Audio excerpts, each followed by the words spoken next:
Alors, bonjour. Aujourd'hui, pour Basval Autoservice, nous sommes dans cette Renault Laguna, toute option, enfin nickel, vous voyez. Là, il y a juste stop and start à contrôler, c'est tout ce qu'il y a. Mais quand on passe la valise, regardez tous les défauts. Donc, on va y aller, on va les éplucher un par un, histoire de voir ce que ça donne. Cohérence d'information multiplexée. D'accord, information consommée par le régulateur de vitesse, imitateur non conforme. Ouais, bon, ça c'est rien. Circuit de commande de pompe à eau et EGR, circuit ouvert. Bon, a priori c'est que de la mémoire, donc c'est pas forcément méchant.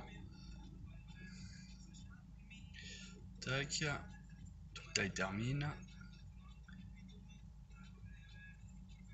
Non, l'ABS, qu'est-ce qu'il dit au niveau de l'ABS? Parce qu'on n'a pas roulé avec le véhicule pour savoir si effectivement il y a ah, une émission multiplexée angle de volant. Ah ouais. Ouais, mais bon, c'est une mémoire. Donc lui c'est H, il y en a deux.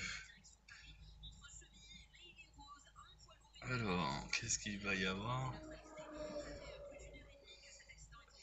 Lecture. Et défauts, donc fin de course contacteur, embrayage, court-circuit à la masse. D'accord, donc ça, c'est pareil, c'est de la mémoire, donc c'est pas méchant. Mais bon, il y a quand même pas, comme des défauts quand même qui apparaissent en mémoire. Donc ça veut dire qu'ils ne sont plus d'actualité. Et bon, quelque part, tant mieux, hein. Mais on a l'alternateur qui lui fonctionne bien. On est à 14 volts 45. Alors voilà, là par contre on a bien le problème de... Donc on doit avoir le problème du contacteur d'embrayage. Donc, ok, bon ça par contre il y est encore. Vu que le reste c'est que de la mémoire, donc on s'en fout un petit peu. Faudrait que je fasse un test à savoir si moteur non tournant, si la batterie elle est bonne ou pas. Parce que si la voiture elle a un défaut de batterie, effectivement elle peut dire qu'il y a des pannes alors qu'il n'y en a pas. Gestion stop and start non valide. Ok, ah, ça peut être lié au contacteur d'embrayage cette affaire. On a une batterie, ah bah voilà, usée. Chute de performance et opération erronée, d'accord. Et chute de torsion, donc ouais. Donc on a un stop and start qui fonctionne pas, mais ça doit être peut-être à cause du contacteur pédale d'embrayage qui fait que bah en fait il détecte pas quand on appuie sur l'embrayage pour mettre sur point mort par exemple et pour que le moteur se coupe. Bon, ce qu'on va faire, après tout le reste est passé à un zéro défaut. Donc là, c'est très simple, on fait un effacement rapide. Parce que comme la majorité, puis là je vais couper le contact en même temps.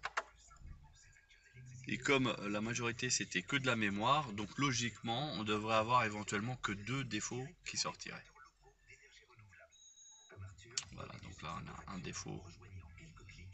Voilà, deux défauts. Qu'après ils peuvent se répéter, hein. Lecture. Donc des incohérences d'informations multiplexées et commande de la pompe à eau EGR, circuit qui est ouvert. Ok, bon ça doit être parce que le moteur il doit être tellement grippé. Enfin le moteur de la vanne EGR qui est grippé et du coup ça on va regarder si on peut faire quelque chose mécaniquement. Donc c'est à dire qu'on va la démonter et puis on va nettoyer tout simplement. Alors c'est une voiture. Alors capteur position embrayage, ouais, donc on va regarder de ce côté là au niveau du capteur d'embrayage et puis voir si ça repart ou pas. Tac. Et batterie 12 volts.